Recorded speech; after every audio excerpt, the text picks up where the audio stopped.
박수종의 뉴스 정면 승부. 안녕하십니까, 곽수정입니다. 곽수정의 뉴스 정면 승부 시작하겠습니다.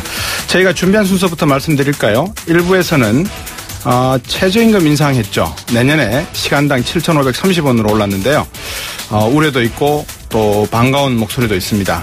더불어민주당 국회 환노위 간사죠. 한정혜 의원 전화 연결해서 말씀 들어보도록 하겠습니다. 청취자 여러분도 최저임금에 관한 의견 있으시면 우물정 0945 단문 50원 장문 100원으로 문자 보내주시면 되겠습니다. 정부가 남북 이산가족 상봉 행사를 위한 적시자 회담과 군사 당국 회담을 북한에 제의했습니다. 올 추석에 이산가족 상봉 바라보는 건데요. 과연 또 시행될 수 있을까요? 2부에서는 1천만 이산가족위원회 이상철 위원장 전화 연결하겠습니다. 이 군이 국산 명품 헬기로 자랑스럽게 자랑했죠. 수리온. 총체적 부실 덩어리였다는 감사원 감사 결과가 발표됐습니다. 왜 이제야 감사 결과가 나왔을까요? 온 TV에서는 수리온 자랑 엄청나게 했었는데요. 3부에서 자주국방네트워크 신인균 대표와 함께 이 문제 짚어보겠습니다. 4부 리빌딩 코리아 시간에는 한신대학교 정조교양대학 김준혁 교수와 함께 정조시대와 문재인 정부의 지역 통합정책 비교해보겠습니다.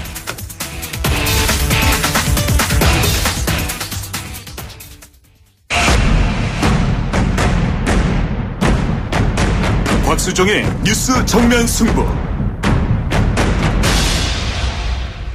최저임금 1만 원은 단순히 시급 액수가 아니고 사람답게 살 권리를 상징한다. 오늘 문재인 대통령이 수석 보좌관 회의에서 말했다고 하는데요. 많이 그 사람은 어떤 사람인지 또 사람답게 사는 것이 급여만 오른다고 사람이 사람답게 사는 건지 이 소상공인이나 영세 사업주에겐 상당한 부담인 것 같고요. 벌써부터 우려의 목소리가 나오고도 있습니다. 최저임금 인상분을 세금으로 보전하는 문제도 짚어볼 부분이고요. 그래서 국회 환경노동위원회 간사로 지금 일하고 계시죠. 더불어민주당 제5정보위원장 맡고 있는 한정혜 의원 전화 연결했습니다. 안녕하십니까? 네, 안녕하세요. 한정혜입니다. 네, 내년도 최저임금이 16.4%, 올해 6,470원보다 16.4% 오른 7,530원. 앞에서 제가 문재인 대통령 수석 보좌관 회의 말씀드렸는데 의미 어떻게 보십니까? 일단 수고해주신 최저임금위원회 위원님들 정말 각자 역할을 좀 잘 해낸 결과가 아닌가 이렇게 저희 생각하고 있고요. 네. 특히나 이번 경우에는 사용자 측이 7,300원이라고 하는 수정안을 최종적으로 내놓았다는 것. 이게 어찌 보면 최저임금 인상에 대한 일정 부분 사회적인 완벽한 합의는 아니라고 할 수는 있겠지만 공감대의 형성 이런 것들을 이루고 있는 과정이다 이렇게 또 여겨집니다.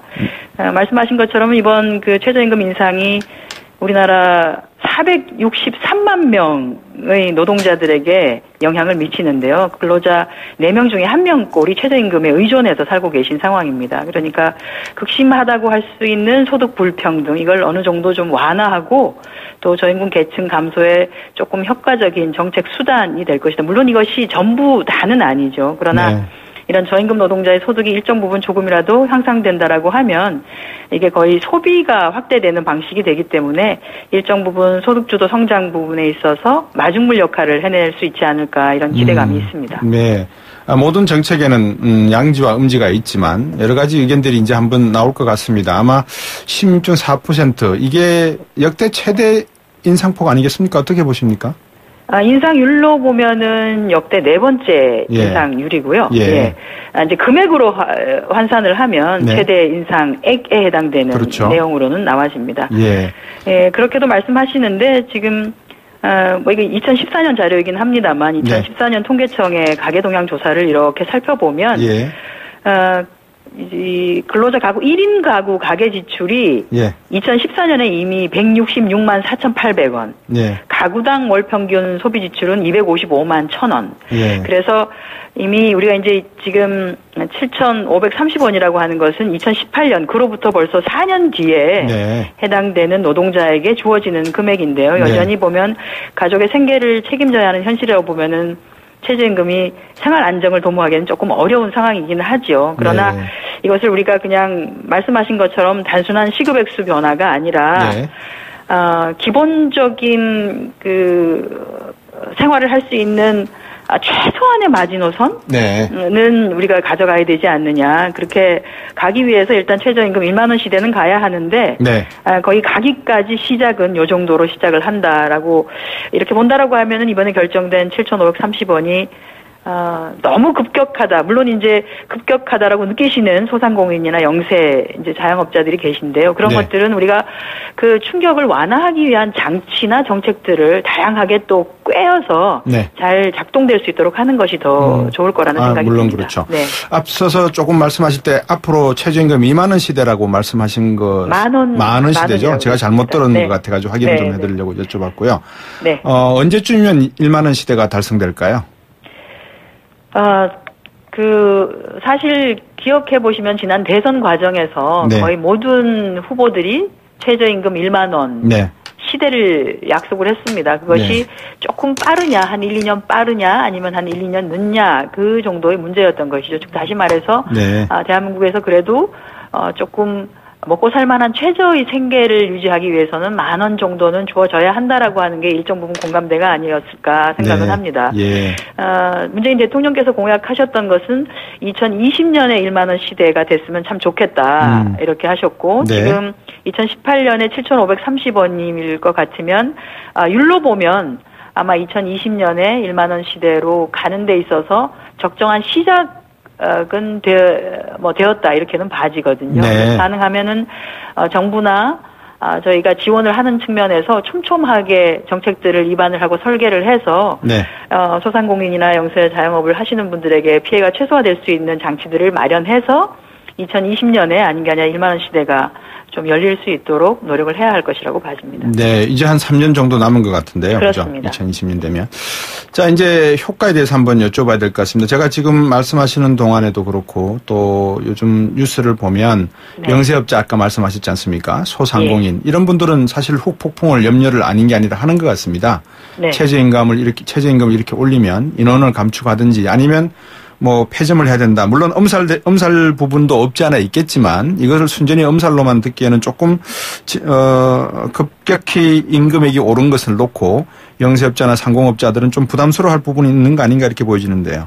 네.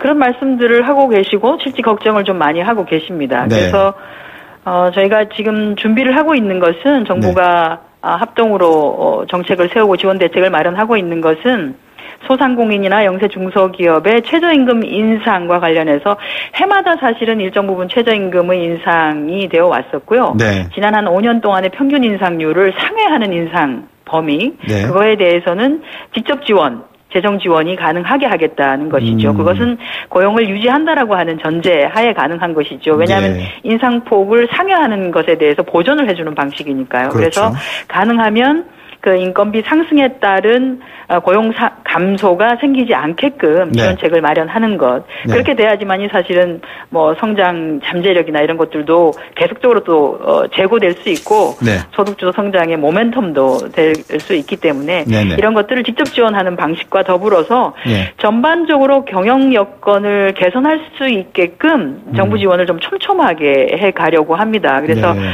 사업체 규모라든지 부담 능력을 감안해서 여러 가지 비용 부담 완화시키는 것들, 뭐 신용카드 수수료라든지 부가가치세 이런 것들을 통한 각종 세금이나 금융 비용을 절감하게 해준다든지 네. 임차인의 사실 다들 느끼시겠지만 소상공인들이나 영세 자영업자가 느끼는 것 중에 가장 큰 부담이 임대료 인상입니다. 네. 최저임금의 인상이라기보다는요. 그래서 이런 임차인의 보호 범위를 확대하고 특히나 이제 프랜차이즈 가맹 사업의 경우에 가맹본부가 저지르고 있는 각종 불공정 행위 이런 것들에 대한 시정 뭐 이런 것들을 통해서 전반적으로 경영 여건이 좀 개선될 수 있게끔 또 지원하는 것. 이렇게 다각도로 포괄적으로 지원을 마련해 간다라고 하면 실제 영업을 하시는 분들이 느끼시는 최저임금의 인상보다는 최저임금을 받아가는 노동자들이 오히려 그것을 비용들을 쓰면서 나타날 수 있는 긍정적인 효과 이것들이 훨씬 더 커질 수 있을 것이다 이렇게 보고 있습니다. 예, 한재영 의원께서 좋은 지적을 해주셨는데 이런 부분도 고민이 있는 것 같아요. 닭이 먼저냐 달걀이 먼저냐인데 방금 말씀해 주신 여러 가지 인프라 있지 않습니까? 최저임금을 네네. 인상하고 사람이 사람답게 하기 위해서 여러 가지 기본적인 인프라가 있지 않겠습니까? 그 인프라를 먼저 마련을 하고 그러니까 공정거래라든지 상거래 질서라든지 영세상공업자의 보호라든지 골목 상권의 어떤 대기업 침투의 방해 이런 것들을 먼저 인프라를 깔아놓고 그 위에다가 최저임금 제도를 올려놓으면 좀 더 안정적이지 않겠는가. 이거를 병행하면서 하니까 이런저런 말이 나오고 또 정권이 바뀌면 다른 정책으로 가고 이런 우려도 없지 않아 있거든요.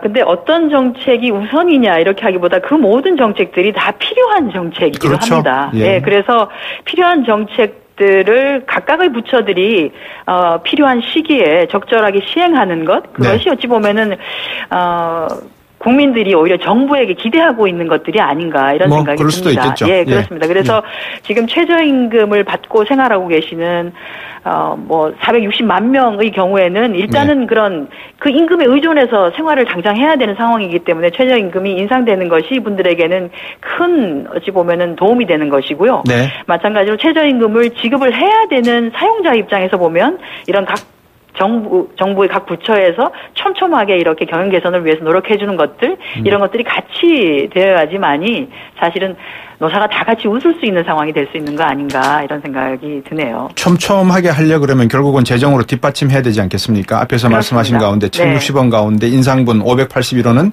정부 재정으로 지원한다는 건데 네.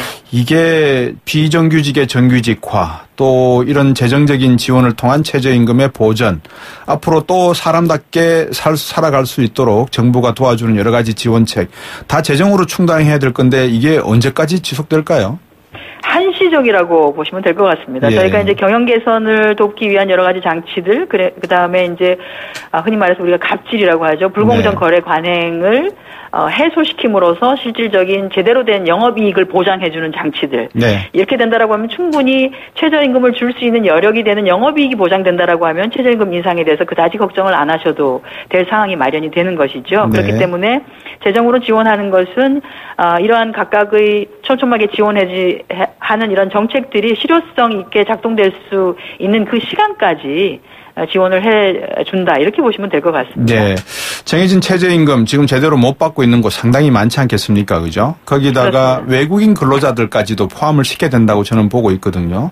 네. 외국인 근로자들도 최저임금에 못지않는 저임금으로 또 이렇게 노동을 혹사당하고 있는 부분이 있는데 대통령께서 말씀하신 사람 안에는 외국인 근로자도 포함이 될 건데 앞으로 우리 자영업자들의 반발 그리고 근로자들의 이런 사람답게 살아가는 모습 이 문제를 어떻게 좀 접근을 해야지만 형평성에 맞고 합리적이라 생각이 될까요? 참 쉽지 않은 그렇죠. 방법들이기도 합니다. 예. 그리고 근로감독의 손길이 미치지 않은 굉장히 숨어있는 곳곳에서 네. 고생하고 계신 우리의 노동자들 또 외국인 노동자들 많이 계십니다. 그런 것들을 하기 위한 사실은 근로감독의 손길이 제대로 미칠 수 있게끔 적정한 수의 공무원도 어찌 보면 필요하다 그렇죠. 이런 생각이 듭니다. 예. 즉 다시 말해서 결국 정부가 해야 되는 것이 반복적으로 제가 말씀드립니다마는 최저임금의 현실화와 함께 이런 네. 자영업자나 소상공인들이 제대로 시장에서 기능을 할 수 있게끔 지원 대책을 마련해서 네. 그것이 작동되게 하는 것 이것이 정말 중요할 것 같고요. 예.